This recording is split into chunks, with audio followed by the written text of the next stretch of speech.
grand leader, avant sa mort, disait, je ne connaissais pas le but de la vie. Un autre grand leader disait à ses disciples, cherche la vérité. Un autre grand leader de la masse disait à ses fidèles, avant sa mort, je ne suis pas le chemin. Mais Jésus a dit, je suis le chemin, la vérité et la vie. Nul ne vient au Père que par moi.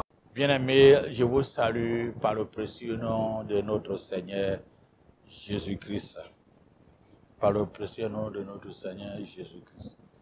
Que la paix de Dieu soit avec vous.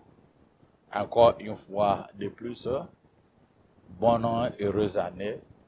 Tant que le mois de janvier n'est pas encore fini, nous continuons à souhaiter les meilleurs vœux. Cet après-midi, je vais vous entretenir d'un sujet, connaître ton identité. Connaître ton identité. Connaître ton identité. Quand tu connais ton identité, tu es sûr de toi-même. Et nous allons parcourir un peu dans l'épître d'Éphésiens, épître aux Éphésiens, qui nous fait connaître, fait asseoir à connaître notre identité, qui tu es, avant même de s'engager à une bataille quelconque. Si tu n'arrives pas à connaître ton identité, c'est difficile à combattre. L'épître aux Éphésiens était écrit dans l'an 60 par apôtre Paul, lorsqu'il était en prison en Rome. Si c'est nos jours aujourd'hui, les uns les autres peuvent dire comment on peut accepter un épître ou un conseil d'un prisonnier, mais il était à l'arrêt à Rome. Ça veut dire qu'il avait un petit manœuvre de mouvement, mais c'est limité. Donc l'épître aux Éphésiens était parmi les autres épîtres comme Colossiens, Philippiens et Philémon, qui étaient écrits lorsque il était à Rome. Beaucoup de pères de l'Église au 1er au 4e siècle confirment que l'épître d'Éphésiens était écrit par l'apôtre Paul. Les pères de l'Église comme Clément d'Alexandre, Clément de Rome, Clément d'Alexandrie et Clément de Rome, Polycarpe, Ignace, Irénée, nous confirment que, effectivement, aussi, c'est sur le plan externe que, effectivement, il était celui qui a écrit ces livres. Lorsque Paul écrivait ces livres, l'Église avait affronté un problème, comme aujourd'hui nous affrontons aussi certains problèmes. Et nous allons voir comment ils arrivent à surmonter et que cet épître est valable pour toi et moi aujourd'hui. Ils avaient connu un problème d'identité, un problème d'identité. Lorsque Paul dressait ses paroles à Éphèse, à l'église d'Éphèse, parce qu'Éphèse était une ville cosmopolite, une très grande ville à son temps, avec un port. Aujourd'hui, ceux qui se rendent en Turquie voient que la mer et la terre, il y a une distance. Parce que le fleuve là est déjà atterri. Il y a eu tellement de sable, donc on voit les sites archéologiques qui étaient à la mer à son temps. C'était une ville cosmopolite, une ville très grande, que du port, qu'une lettre qui tombe là-bas peut circuler comme Colosse, Philippi et les 7 églises où Jean a adressé sa lettre dans le livre d'Apocalypse comme Thyatire, Pergame, Laodicée, ainsi de suite. Donc, c'est une vie que lorsque une parole tombe, ça peut partir dans les autres provinces, ça peut partir dans les autres provinces. Et l'église était mélangée avec les non-juifs qui ont accepté le Christ. Donc, après avoir accepté Jésus par la foi, je dois me circoncire, je dois observer les rituels juifs, avoir le sabbat, tout ce que l'Ancien Testament dit on doit respecter. Alors, les fois ont commencé à tendiner. Et ils ne savent pas quoi faire. Parce qu'on leur fait comprendre qu'ils ne sont pas réellement intégrés dans la parole de Dieu. Il y a aussi les païens qui viennent les voir, les Romains, en leur fait comprendre que nous avons nos dieux. Le Dieu que nous avons est supérieur pour vous, est supérieur par rapport au Dieu que vous avez. Le Dieu qui est supérieur par rapport au Dieu que vous avez. D'ailleurs, vous voyez les persécutions, vous êtes marginalisés parce que regardez qu'on vous considère des sectes. Les Romains aiment la famille, ils aiment le mariage, ils aiment que les gens grandissent. Mais vous êtes toujours ensemble dans une maison et vous mangez la chair de l'autre. Quand vous prenez la Sainte Seine qui est le sang de Jésus, c'est pas pour vous êtes des carnivores, vous buvez le sang humain. Et puis, vous ne contribuez pas à l'État. Vous prenez tous vos jours à se réunir, qui doit travailler pour payer un impôts. Alors, les chrétiens étaient sous pression et ils ne savaient pas quoi faire, marginalisés. Maintenant, les Juifs aussi qui étaient convertis, les autres Juifs disent non, vous êtes exclus des synagogues. On ne peut pas vous prendre pour que vous soyez associés aux synagogues, parce que dans le synagogue, non seulement nous lisons la loi, mais c'est à ce moment-là nous pratiquons ce qui est social, ce qui est notre bien-être et toutes ces choses-là. Alors, ils sont marginalisés et dans les deux côtés, la foi des autres tendine et ne savaient pas quoi faire. Ne savaient pas quoi faire. La foi a commencé à fesser. La foi a commencé à fesser. Les judaïsants cherchaient à détourner les chrétiens juifs à la doctrine que Dieu et Paul a enseigné en Jésus-Christ pour le salut. Et le culte empiraire, l'influence des faux dieux, avec adoration des César, des cultes personnels, aussi influençait les non-juifs. Alors, dans cette église primitive, ils avaient des problèmes. Ils avaient des problèmes. Et ils ne savaient pas quoi faire. Alors, Paul les a écrits. Les a écrits. Et en les a écrits, après ce qu'eux-mêmes ils connaissent, normalement, pour qu'ils arrivent à connaître leur identité. À leur identité. Parce que Rome, à son temps, commence par Italie jusqu'à aller en Asie. Jusqu'à aller en Asie. Donc, ceux qui sont dans l'Empire romain, qui fait des enfants, d'office, les enfants sont considérés comme des Romains. Maintenant, ceux qui étaient adoptés aussi étaient considérés comme Romains. Et ceux qui peuvent apprendre la nationalité, aussi, il y a des choses qui les permettent à connaître et considérer comme les Romains. Alors, dans Rome, il y avait toutes ces facilités-là. La citoyenneté de Rome, à son temps antique, que on appelle les civitas en latin, était tellement complexe, mais basée sur de nombreux rois et traductions et les choses culturelles. Mais à cette époque-là, La citoyenneté est écrite dans un document qu'on appelle les 12 tables. Les 12 tables qui donnent le droit, les détails des droits pour acquérir la citoyenneté et accueillir l'héritage et le comportement. Donc, comment pouvait être un citoyen romain? Il faut être quelqu'un, un homme libre de père ou de mère, un citoyen romain. On peut aussi être citoyen romain par la naturalisation.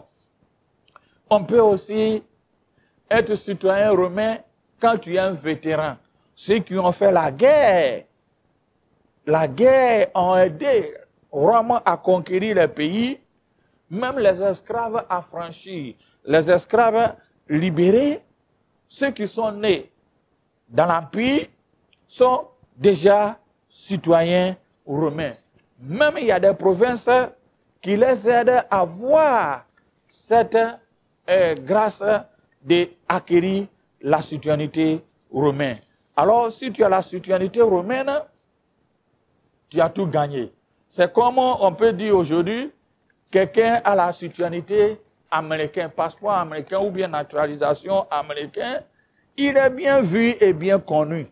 Je ne reviens pas là-dessus, mais je donne un exemple, ceux qui vivent en Côte d'Ivoire, que Dieu nous pardonne pour nos événements tristes. En 2010, lorsque la guerre a commencé et Abidjan était chaud, il y avait la France, l'armée française qui ont commencé à faire sortir leurs ressortissants. Et vers Memozo, il y avait deux sœurs qui ils marchaient ensemble et l'armée française sont venus prendre une parmi eux, parce que la nationalité française. Donc il faut qu'on le mette à l'abri. Et l'autre disait, ma sœur, non, mais tu es sa sœur, mais tu n'es pas la nationalité française, donc ton identité n'est pas avec nous.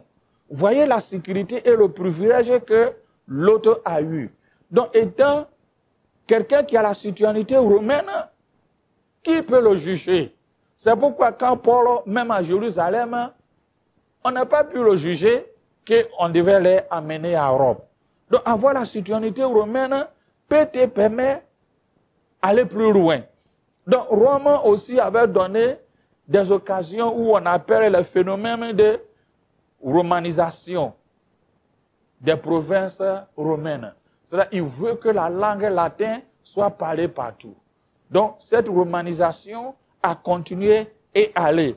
Donc acquérir la citoyenneté, c'est une bonne chose. Acquérir la citoyenneté est une bonne chose. Donc on acquiert la citoyenneté avec tout ce qui était fait. Et d'autres par adoption, d'autres par nationalisation, d'autres par la guerre en faisant. Et déjà, donc, c'est les lois qui étaient votées qui permettent d'avoir toutes ces choses. Avoir toutes ces choses. Comment avoir toutes ces choses? Donc, c'était très important. Donc, quand les chrétiens juifs et les chrétiens païens ont eu ces problèmes et ils ne savaient pas quoi faire, Paul les a fait comprendre. Paul les a fait comprendre en disant ceci: mes frères, sache que votre Dieu, dans verset 3, chapitre 1, verset 3, dit, votre Dieu vous a béni. Il dit, béni soit le Dieu et le Père de notre Seigneur Jésus-Christ, qui nous a bénis de toutes sortes de bénédictions dans les lieux célestes en Christ. En lui, nous avons élu avant la fondation du monde, pour que nous soyons saints et irréprochables devant lui dans son amour. Donc, pour leur dire, vous êtes bénis, mes bien-aimés. Ne soyez pas perturbés, ne laissez pas que les Romains viennent avec leurs faux dieux, avec leur doctrine, pour leur vous détourner de le salut, la voie de Christ. Ne permettez pas que certains privilèges de juifs pour vous exclure dans les synagogues fait que votre foi fesse. Mais sache qu'avant toutes ces choses, vous êtes bénis dans les bénédictions dans les lieux célestes. C'est comme un citoyen romain. Avant que vous soyez adopté, vous deviez citoyen. Déjà, la loi romaine est déjà écrite. Les facteurs qui te permettent à être citoyen romain. À être citoyen romain était déjà établi. Était déjà établi. Donc, dès que tu rentres dans ce cadre, tu es citoyen d'office et le règlement et le droit et les privilèges pour un citoyen romain est pour toi. Je donne une parenthèse. Est-ce qu'on peut juger un citoyen américain de l'un de nos pays africains, le mettre en prison? Non, non, non, non. Ils ont un certain règlement et privilège que, étant citoyen, avoir cette identité te permet à gagner. Donc, Paul leur fait comprendre. Regardez, pour avoir un citoyen du ciel, qu'est-ce qu'il faut faire? Il faut faire la demande. Il faut faire la demande. Quand nous lisons Apocalypse chapitre 3, verset 20, il dit, « Je me tiens à la porte et je frappe. Si quelqu'un entre, attend ma voix et ouvre la porte, je rentrerai et je souperai avec lui et lui avec moi. » Et lui avec moi. Lui avec moi. Qu'est-ce que cela signifie? Jésus-Christ veut avoir une relation personnelle avec toi et moi. Il attend que tu reviennes et tu le reçois dans ton cœur et votre vie. La seule chose ou la seule condition qui te permet d'être citoyen romain, être citoyen plutôt du ciel. Donc, il dit, déjà vous êtes citoyen du ciel, et la citoyenneté du ciel, identité que vous avez, est supérieure à celui de Rome.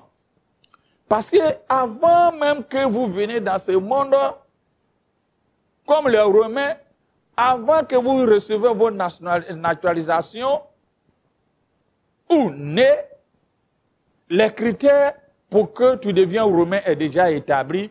Sache que avant que vous soyez chrétien, Christ vous a déjà établi et vous a béni dans toute bénédiction dans le lieu céleste qui est supérieur à la loi romaine, à la citoyenneté romaine.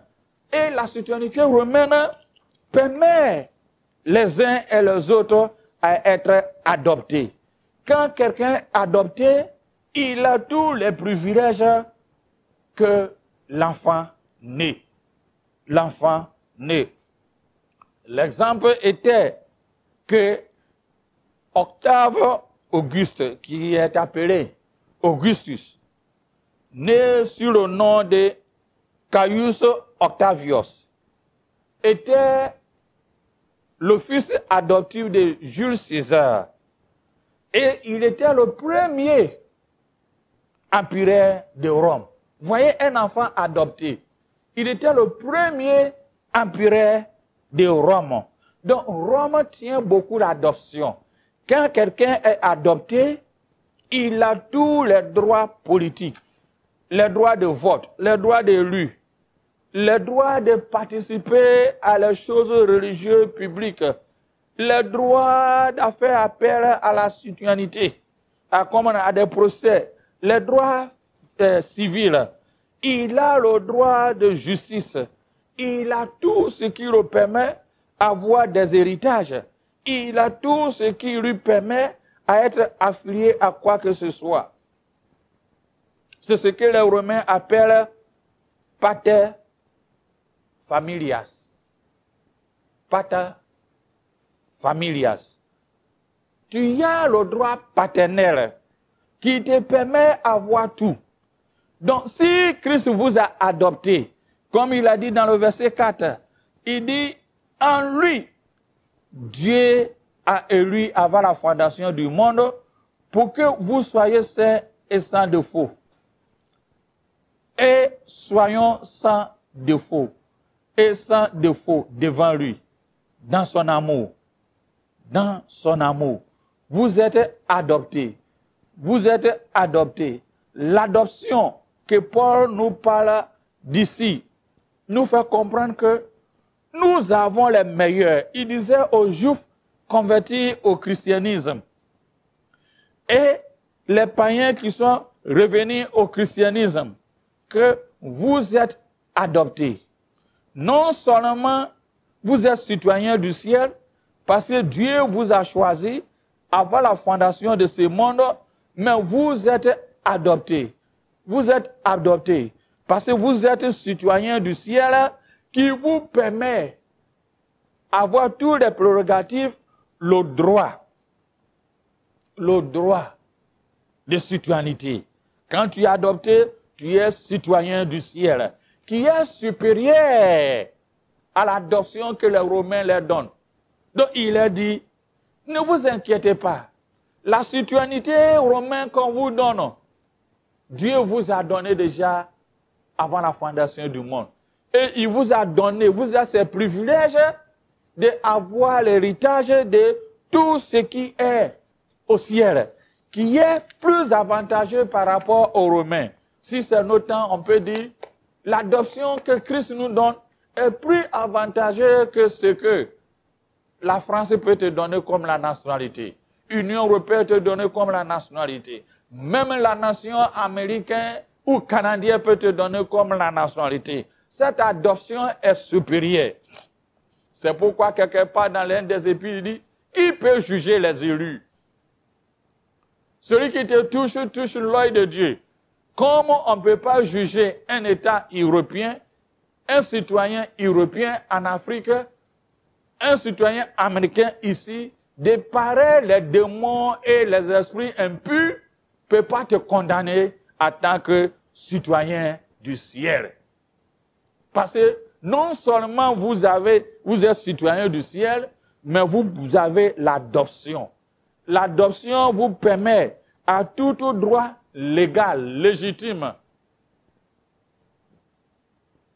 Alors, il disait aux Éphésiens, restez calmes, n'ayez pas de foi dans la perturbation, que vos foi ne perturbent pas, ne laissez pas les judaïsants, vous les juifs, en disant qu'il faut certains compléments pour permettre que votre salut que vous avez reçu soit complet.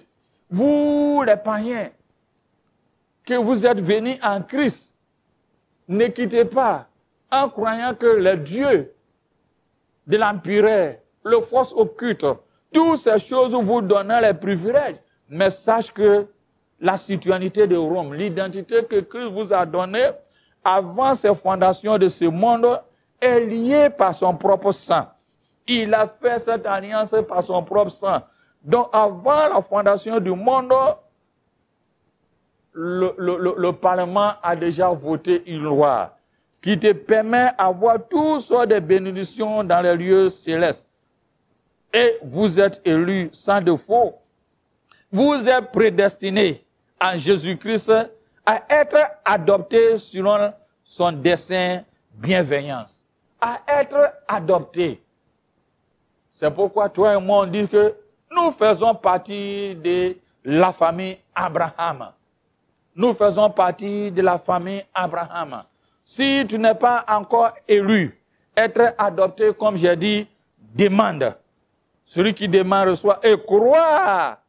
Croit. Éphésiens 2, versets 8 à 9 dit aussi que c'est par la grâce, afin que par la grâce que vous êtes sauvés par le moyen de la foi. Pas par des sacrements, pas par autre chose, pas par ceci, cela, mais par le moyen de la foi. Et cela ne vient pas de vous, c'est un don de Dieu. Cela n'est pas par les œuvres, des choses comme les judaïsants essayaient d'incorporer pour permettre qu'il y a des uns et des autres qui aiment ajouter certaines choses pour permettre que quelqu'un devienne chrétien. Non, ces choses étaient arrivées. L'église d'Éphèse, et Paul a dit, non, c'est par la foi que vous êtes sauvés. Il n'y a pas d'autre chose en complément. C'est une grâce. Et que tu ne sois pas aussi glorifié. Mais sache que c'est une grâce. C'est une grâce. Mais étant romain, Si on vit mal, on perd notre nationalité. On perd l'identité. Quelqu'un qui vole, qui commet immoralité, qui a tué quiconque, qui a fait une erreur grave, perd sa citoyenneté, son droit civil. Tu peux être romain, mais tu es dépouillé de tout ça. C'est comme ton casier judiciaire est grillé. À ce temps, tu n'es pas valable à louer maison. C'est comme en Europe ou en Amérique. Quand ton casier est grillé, c'est ça qui permet beaucoup d'être sans domicile fixe. Tu peux être américain, mais attention, tu n'es pas droit, tu as perdu ton identité. Et d'autres, par la naturalisation, on retire ça. Les Romains aussi faisaient ça. Donc Paul nous fait comprendre, fait partie et comprendre les gens des Phrygiens. L'église qui était là, juifs et païens, qui ont convergé, accepté Jésus-Christ pour leur dire, hey, marchez sans reproche. Marchez sans reproche. Marchez irréprochable. Irréprochable. Irréprochable. Et c'est ça qui te permet, quand quelqu'un veut acquérir la nationalité américaine, il y a des conditions. Dans l'état où il vit, il doit connaître un peu de l'histoire et un peu ce qui est les drapeaux pour permettre que, étant citoyen, il sait ce qui est de droit, ce qui est de gauche, ce que l'État veut de lui pour permettre que son identité soit garantie pour ne pas être déchu. Alors, Paul dit, les chrétiens païens et les juifs qui ont accepté Christ en leur disant, dans chapitre 2, verset 1 à 3, en disant, marchez non selon le monde et ses convoitises. Marchez dans le modèle de Christ, dans le verset 8 à 10 du même chapitre 2. Marchez d'une manière digne de la vocation qui vous a été désignée. En toute humilité, douceur, patience, supportez les uns et les autres avec charité. Efforcez-vous de conserver l'unité de l'esprit par les liens de la paix. Sache que vous êtes bénis, supérieurs au judaïsme, même supérieurs à ce que Romain peut vous offre comme adoption. Dans chapitre 4, verset 1 à 3, il dit, pour garder votre identité, marchez digne, de la manière digne. Marchez pas comme le monde. Marchez de la manière de Christ. Marchez pas comme les païens. Marchez sur la vérité. Marchez selon la vérité. Marchez dans la sainteté. Marchez dans la charité. Marchez comme les enfants de lumière. Marchez soigneusement et non comme étant dépourvus de sagesse, mais comme étant sage. Paul disait ça aux chrétiens, que vous avez, pour que votre identité, vous soyez fort et qu'on vous respecte et que vous gardez tous les atouts des privilèges, il faut ces conditions-là. On peut être citoyen de nos pays respectifs, mais si tu ne marches pas digne et tu marches hors de contexte de la loi prévue, tu dois avoir peur. Tu peux être chrétien. Si tu marches hors de contexte de la loi divine que Christ nous a dit, tu es dépourvu. Mais bien-aimé, reconnais ton identité. Ne perds pas ton identité. Si tu ne perds pas ton identité, ce qui vit en toi est plus fort que ce qui est de dehors. Celui qui te touche, touche la voix de Dieu. Qui peut te faire des hommes? Ton identité est plus supérieure à les identités de ce que nous considérons dans ce monde. Qu'est-ce qui te fait chanter, courir? Et Paul disait ça aux chrétiens. En effet, ne laisse pas le judaïsme, ne laisse pas les Romains, ne laisse pas des uns et des autres vous envoient d'autres doctrines, d'autres pensées, mais reste inébranlable, irréprochable, marche de la manière digne. Un grand leader, avant sa mort, disait, je ne connaissais pas le but de la vie. Un autre grand leader disait à ses disciples, cherche la vérité. Un autre grand leader de la masse disait à ses fidèles, avant sa mort, je ne suis pas le chemin. Mais Jésus a dit, je suis le chemin, la vérité et la vie. Nul ne vient au Père que par moi.